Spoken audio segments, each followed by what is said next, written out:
Welcome to the podcast, Amazing Tales from Off and On Connecticut's Beaten Path. And I'm your host, Mike Allen. 9 women, 2 men, executed for the crime of witchcraft in Connecticut back in the 1600s. Many associate the Salem Witch Trials in Massachusetts with the young colonial settlers' biggest brush with witchcraft panic, but it actually all began in Connecticut, and it ended, frankly, a long time before the Salem trials ever began. Well, here to tell us about this story today is Connecticut's State Historian Emeritus, Walt Woodward. He knows that story well, and he's going to be along in just a moment. This week's trivia question: in the War of 1812, this Connecticut community suffered the worst naval loss at the hands of the British of the entire country. What was that Connecticut community? Stick around after the main program for the answer, because then you'll know the topic for next week's show. Amazing Tales from Off and On Connecticut's Beaten Path is brought to you by our sponsor, Yale New Haven Health. When people need the best quality health care, there's a reason they turn to Yale New Haven Health. In 1826, Yale New Haven Hospital became Connecticut's very first hospital. They were the first hospital in the U.S. to use chemotherapy. Yale New Haven was the first to introduce insulin pumps for diabetic patients, and they introduced the world's first intensive care unit for newborns. For more information about Yale New Haven Health, visit ynhhs.org. That's ynhhs.org. Going on a witch hunt. Well, it's a rather standard phrase today, but 400 years ago in Connecticut, the meaning was quite literal. The search was on for persons, usually women, but not always, who were practicing witchcraft. Now, Connecticut had its bout of witchcraft trials and executions a full 30 years before the more infamous Salem Witch Trials to our north in Massachusetts. Now, there was one man more than anybody else who helped turn the tide against the hanging of witches, and that was one of our early governors, John Winthrop. Now, we've spoken about Winthrop before here on Amazing Tales CT because he's the one who managed to get the coveted charter from the King of England that gave Connecticut more rights and land than virtually any other colony. Well, the person who talked about Winthrop back in that episode is back to talk about him again. We welcome the Connecticut State Historian Emeritus, Walt Woodward. Walt, with all of the things that European settlers had to deal with when they first got to North America, witchcraft obviously was not one that they were going to tolerate very easily. They really had very little room for error or mistake if they were going to survive, right? With all the crops to grow and houses to build, and had to keep everybody kind of in line, and that's what their religion did. And anything like witchcraft that could potentially knock them off track just had to be met head on, and that's what they did. Now, Connecticut had a slightly different experience than some of the other colonies, and it was really due to the governor, John Winthrop, who was pretty progressive in his approach. What can you tell us about him? John Winthrop was unique, I think, in New England in some ways. What made him unique in his approach to witchcraft also goes back to his practice of alchemy, because alchemy was kind of the rudimentary science of chemistry, but that chemistry involved, on the one hand, religion. You had to kind of pray for God's help, and nothing would work without God's favoring your work. But it also involved magic, because what they're trying to do is transform elements from one condition into another. And one of the ways you do that is using various forms of magic, natural magic. And Winthrop was a student of magic. He read books on magic. He had some. The fundamental way that the practice of magic becomes dangerous in the world of the Puritans is if your desire to have the effects that you want from magic becomes so strong that you're willing to make a deal with the devil to give you that knowledge. Then magic becomes diabolical magic. In witchcraft cases, witches were accused of being in league with the devil to harm people. This is sort of the crux of the history of witchcraft in Connecticut, at least from a legal standpoint, is have these people accused of witchcraft been in league with the devil to hurt others? Now, what I understand about John Winthrop is that everybody kind of looked at him as being at the top of the heap in terms of knowledge about witchcraft. Winthrop, because of his alchemical knowledge, because he was connected to a leading Puritan family, because he was a governmental leader, because he socially was a very adept human being, people liked him. He was considered an expert on magic. Beginning in the mid-1650s, Connecticut in witchcraft cases began to look to Winthrop as the expert consultant. He started as a consultant in witchcraft cases. And this was a really good thing for Connecticut, because Connecticut up to that time had an absolutely horrific record in witchcraft cases. It had executed every single person it had tried for witchcraft. It had the first witchcraft execution that we know of in America in 1647, and 6 other people had been accused of and indicted as witches between then and 1655. They had all been convicted, they'd all been hanged. One of the things that kind of confuses me a little bit about this is that, Winthrop was brought in as an expert by people who were trying witches, and they kind of expected, I think, that he would support their cause and tell them that, this person is indeed a witch. But he didn't do that a lot of times.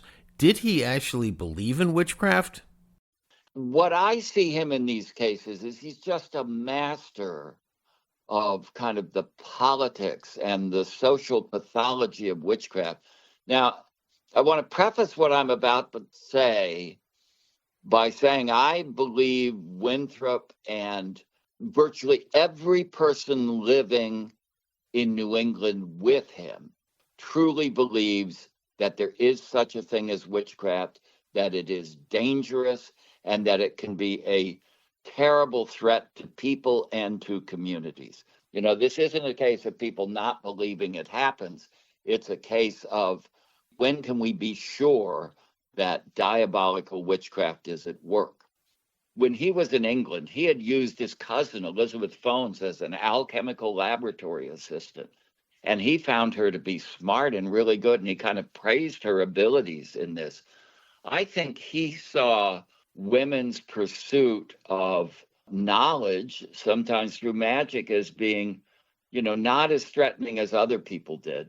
And he recognized that in most witchcraft cases, there's a kind of social pathology at work. A community is upset at a person, but there are layers of conflict involved in any witchcraft case. And so, as a consultant in these cases, I think it really was extremely difficult for him to arrive at a conclusion that somebody had actually been in league with the devil to harm people. Now, they may have been difficult people, they may have been doing some kind of magic things, but were they actually in league with the devil? He didn't think so. What he did in witchcraft cases over and over again is when he was called in to consult, he would say, as sort of the expert witness on witchcraft, he would always say, you've got to really be proud of yourselves, people of Wethersfield or Windsor or East Hampton, whatever the town is, because you've really been vigilant in protecting your community from the horrors of diabolical witchcraft. This would really be terrible. And your vigilance at making sure that it doesn't cause harm in this community is really admirable. And I applaud you. And yes, you did have grounds for suspicion in this case. And I think you did a great job calling out this person for this suspicious behavior. But having looked at it really carefully, I just can't find any evidence that it actually constitutes diabolical magic. So good for you for being suspicious And it is clear that the person who is accused of witchcraft has been socially very difficult. And I've talked with her and she needs to get back in line. But this is not witchcraft where you can go and kill somebody because they are witches. I mean, I think maybe one of the reasons he was so successful is that he understood, maybe more than most people, just how scared the colonialists were of this whole topic of witchcraft. Through this sort of adroit way of recognizing people's fears of witchcraft without validating them and putting pressure on witchcraft suspects to kind of rein in their socially maladaptive behavior, he was able to move Connecticut from the colony that executed every witch it accused to a colony that stopped executing witches. Between 1655 and 1661, no one in Connecticut was executed for witchcraft. In Massachusetts, throughout the same period, a person accused of being a witch had about a 50-50 chance of getting off. In Connecticut, that had never been the case till Winthrop got there, and it went from being 100% chance of being guilty to 100% chance of getting off. Then he left to go get the royal charter from the King of England. He was gone for 2 years. What happened then? In 1661, Winthrop had to go back to England to try to get a royal charter for Connecticut. After he left Connecticut in 1661, just all hell broke loose. A girl named Elizabeth Kelly, who clearly had heard about other witchcraft cases, came down with a stomach sickness. She was in excruciating pain. And she said to her father that a woman named Goody Ayres was pricking her with pins and that he should get the magistrates and stop her. And she was screaming for him to do that. And he's like, your stomach's upset. You've eaten something wrong. And, he dampened down her fears of being under diabolical assault. But she stayed sick for a couple weeks and it got worse and worse. And with her last breath, she said, Goody Ayres chokes me. And when she died, he did get the magistrates. And as I said, all hell broke loose in Hartford. The Hartford witch hunt, it was a mini Salem. There were 8 witchcraft trials in 8 months. Now, what do we know about those trials? We don't have transcripts of these trials. Paper was rare and they weren't able to do official transcripts of trials. But what you do get are summaries of testimony of people who are accusing someone of witchcraft. And so you get the story, you get what they were afraid of, you get what they believed. Sometimes these summaries of what happens in these trials is incredibly revealing. There was an old woman named Goody Greensmith who was on trial in Hartford. She and her husband were accused of being witches. Now, one of the key features of these trials, and it's one of the things that makes people so certain that what's being acted out here is absolute misogyny. And there's always misogyny involved in witchcraft trials, but there is a cluster of things. Misogyny is part of it, but fear is part of it. There's a lot going on. But in witchcraft cases, the ministers, they are just relentless in their interrogations of these people. And, you say, what's going on here? These are the smartest, wisest, top of the social heap, often the wealthiest people in town, the most educated. Why are these men browbeating these sometimes old, feeble, sometimes we'd call them cognitively impaired people? What's going on? This just seems totally horrendous. But the reason they were doing that is their manuals on how to conduct a witchcraft trial told them they had to do that. Because if the suspect that they were haranguing and browbeating and intimidating with their interrogations was actually a witch, then unseen to the interrogator, but right next to her, giving her strength and help and support, was the strongest force in the universe next to God. It'd be the devil himself. And to that, the interrogator was nothing. So the manual said, be relentless. You have to be, because if you are weak, your soul is in peril, not the witches. So these trials become just true theaters of pathology. Sometimes these documents, it's like somebody opens a window into the courtroom and you can actually peek in and see, with everybody in the community there watching, just, how dramatically macabre it is. In this one trial of this Goody Greensmith, you can tell when she finally breaks down just what's been happening to her.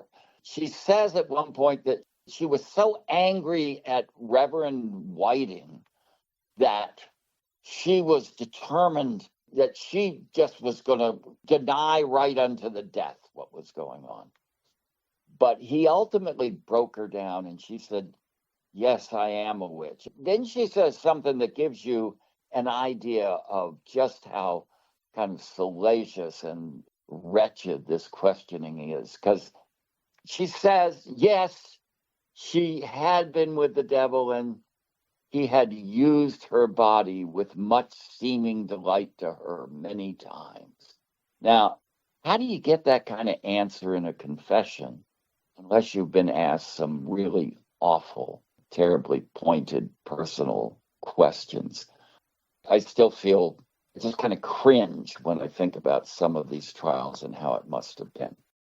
Now, while Winthrop was gone to England to get the charter, 4 more convictions were secured in Hartford, and those women were hanged.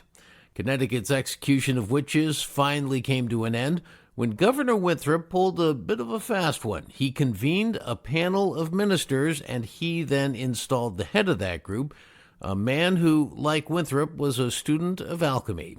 Well, that group was asked to answer the seemingly simple question, what do you need to convict somebody of witchcraft and execute them? Well, the panel came back and said, really, the same rules should apply for witchcraft as do for other so-called capital crimes, that is, crimes for which you could be put to death, like murder. You need to have 2 witnesses. After all, that was a basic tenet of English law. Well, according to Walt Woodward, most witchcraft cases back in the day began in somebody's imagination. They would see or hear something, and the story in the episode would become exaggerated and blow out of proportion through the rumor mill. It would eventually put an entire community on edge, and the only way they could take care of it would be to execute the witch. Well, the requirement then to have at least 2 people see the same thing at the same time, same as in a murder case, brought a permanent end to the execution of witches here in Connecticut.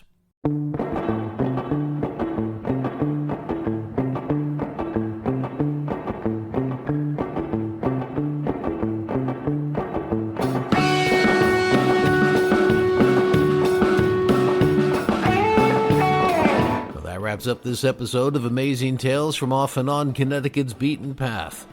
Mary Barnes of Farmington, Connecticut, was the last person hanged in this state for witchcraft. It was 30 years later, in the early 1690s, when the Salem Witch Trials got underway. 200 people tried, 20 executed. Since then, you may have heard there's been a move underway to get pardons or at least apologies for the people who were tried. Not everybody has been forgiven, and that remains a bone of contention for their descendants. I want to thank our guest for today's program, Connecticut State Historian Emeritus Walt Woodward. The answer to this week's trivia question, well, the question was, in the War of 1812, this Connecticut community suffered the worst naval loss at the hands of the British of the entire country.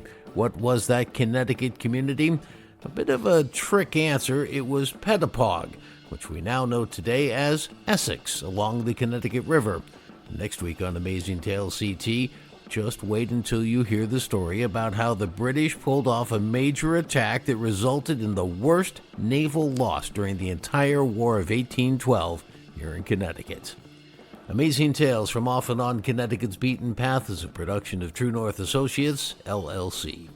This is Mike Allen. Be safe and please stay healthy.